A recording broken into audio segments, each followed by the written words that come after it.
Bonjour à tous, dans cette vidéo on va de nouveau faire une vidéo de méthodologie. Cette fois-ci le but est d'apprendre à mettre en équation un circuit RL série, mais mettre en équation sur la tension et non pas sur l'intensité qui est la grandeur qui vient naturellement lorsqu'on met en équation un circuit RL série. Donc l'idée c'est toujours la même, c'est de partir de la loi des mailles. La loi des mailles qui pour un circuit RL série s'écrit tout simplement E égale R I de T plus UL de T, où I de T est l'intensité qui circule dans le circuit une fois qu'on a fermé l'interrupteur, et UL de T la tension aux bornes de la bobine. Et donc, contrairement à la vidéo précédente dans laquelle on a mis en équation le système sur l'intensité, cette fois-ci, on va essayer de mettre en équation le système sur UL de T. Donc là, on ne va pas remplacer UL de T par LDI sur dt, sinon on va pas s'en sortir. Mais on va quand même passer par la loi courant-tension de la bobine, qui s'appelle la loi de Faraday, et qui s'écrit que UL de T en convention récepteur est égal à LDI de T sur dt.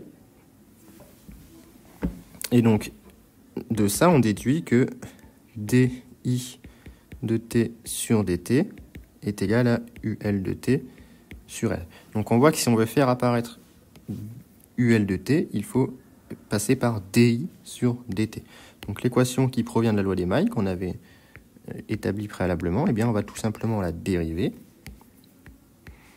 Donc on dérive l'équation étoile, ce qui nous donne DE sur dt est égal à R DI sur dt plus DUL sur dt. Or, étant donné qu'on a un échelon de tension, DE sur dt c'est égal à 0. Et donc, on se retrouve avec 0 égale R DI sur dt plus DUL sur dt. Et donc, c'est là qu'on va utiliser le fait que DI sur dt est égal à UL sur L. Et donc, on va obtenir le fait que 0 est égal à R sur L UL de t plus DUL sur dt, ce qui est donc bien l'équation différentielle d'ordre 1 sur la tension aux bornes de la bobine, sous forme canonique directement. Et donc on peut identifier de cette équation taux et UL infini.